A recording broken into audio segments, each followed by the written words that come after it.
Namaku Wahyu.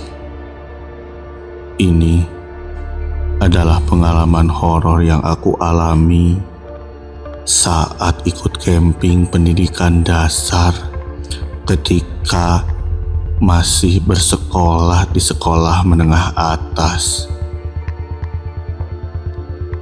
Saat itu bulan Agustus, di mana siswa baru sudah mulai masuk sekolah.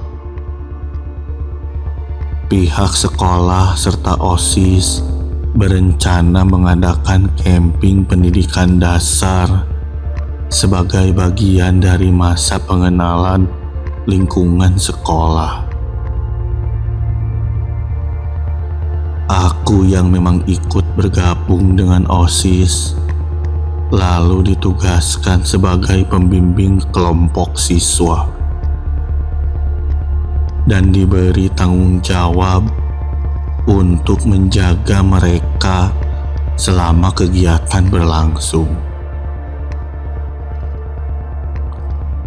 Tibalah di hari itu, akhirnya setelah persiapan, kami semua berangkat ke lokasi camping yang sudah ditentukan. Tentu aku sudah tidak asing dengan tempat ini karena dulu aku juga campingnya di sini. Kegiatan berjalan tanpa adanya gangguan sedikit pun. Hingga waktu malam menjelang, saat itu pukul 10 malam. Seluruh siswa disuruh untuk tidur dan beristirahat di dalam tendanya masing-masing. Aku lalu menyuruh kelompokku masuk ke dalam dan sambil satu persatu mengabsen mereka. Karena sudah menjadi tugasku untuk memperhatikan serta membimbing mereka. Aldi, Budi, Noah, Yadi. Setelah selesai, aku kembali ke tenda panitia. Malam makin larut, aku lihat di jam sudah menunjukkan pukul 1 malam. Aku dan temanku Rangga bersiap giliran keliling untuk kontrol menuju tenda-tenda. Entah kesialan apa yang aku dapat, saat berjalan aku bertemu salah satu anak didikku dalam kelompok. Dia bernama Ferdi. Aku lalu mendekati Ferdi dan menegur dia kenapa masih berkeliaran. "Hei, Per, kenapa kamu masih di luar?" Tanyaku dengan nada tinggi. Lalu ia menjawab dengan datar. "Saya mau ke kamar mandi, Kak." "Kenapa sendiri? Kenapa gak ke tenda panitia dulu?" Aku lalu meminta Rangga menunggu sebentar dan aku akan mengantar Ferdi ke kamar mandi.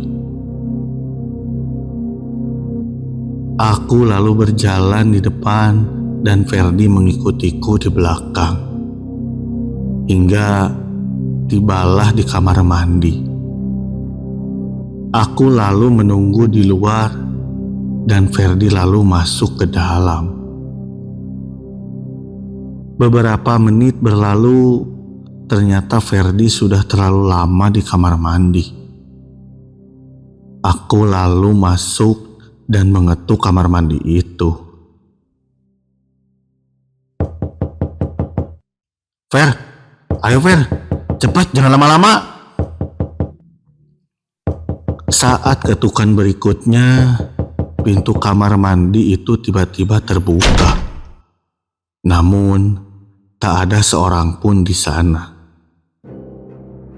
Rasanya tak mungkin juga Ferdi sudah keluar karena aku berada di depan pintu kamar mandi ini.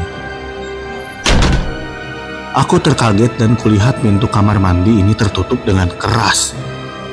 Aku lalu bergegas ke arah pintu dan mencoba membukanya. Namun, pintu itu seperti terkunci dan tak mau terbuka. "Woi, siapa di luar? Buka pintunya!" Tiba-tiba kepalaku pusing dan semuanya menjadi gelap. Ketika aku terbangun, aku sudah dikelilingi makhluk-makhluk aneh. Astagfirullah! Aku lalu berdiri dan berlari dari sana. Aku tengok ke belakang, mereka melihat ke arahku dengan wajahnya yang menyeramkan. Aku lekas menambah kecepatan berlariku, hingga dari kejauhan aku melihat sesosok kakek-kakek yang sedang berdiri. Aku lalu mendekati kakek itu dan meminta tolong. Kakek itu bertanya siapa aku dan kenapa aku berada di sini. Aku lalu menjelaskan bahwa aku tiba-tiba terbangun di sini. Lalu kakek itu menyuruhku masuk ke dalam yang entah kenapa tiba-tiba ada sebuah rumah kayu di sana. Kakek itu berjalan, lalu aku mengikuti dia. Namun, tiba-tiba ada cahaya terang dan aku pun terbangun di tenda panitia. Aku terbangun dan dikelilingi teman-temanku yang sedang membaca doa-doa. Aku bertanya, ada apa dan apa yang terjadi? Lalu Rangga menjelaskan kejadian saat aku dan dia berkeliling lalu bertemu Ferdi. Ketika aku mengantar Ferdi dan Rangga menunggu, tiba-tiba Ferdi dan Aldi muncul dengan salah satu mentor dan berkata ingin ke kamar mandi. Karena Rangga melihatku tadi mengantar Ferdi, dia merasa aneh kenapa Ferdi muncul lalu menyusulku ke kamar mandi dengan mereka. Dan ternyata aku ditemukan tak sadarkan diri di sana. Entah makhluk apa yang menggangguku dan menyerupai Ferdi. Aku pun tidak tahu.